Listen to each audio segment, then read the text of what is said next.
जब भी कोई कस्टमर नया फ़ोन खरीदता है वो पुराने फ़ोन को एक्सचेंज करता है। हम यही एक्सचेंज दिए हुए फ़ोन बड़े प्लेटफॉर्म लाइक फ्लिपकार्ट, अमेजोन और रिटेल ब्रांड स्टोर से प्रोक्योर करते हैं। हमारा इन हाउस डायग्नोस्टिक ऐप है जो हर एक फ़ोन को 47 पैरामीटर्स पे चेक करता है।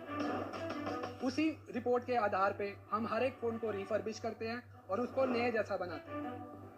हम अब तक 15 लाख से भी ज्यादा डिवाइसेस बेच चुके हैं।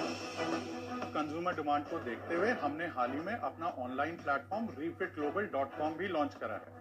और सिर्फ इतना ही नहीं, हमारा ऑफलाइन मॉडल एक जीरो डेड स्टॉक मॉडल पे बेस्ड है।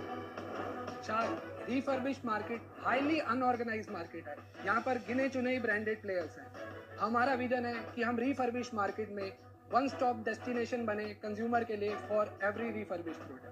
और इसी के लिए हमारी आस्क है 2 crore in exchange of 0.5% of आगे।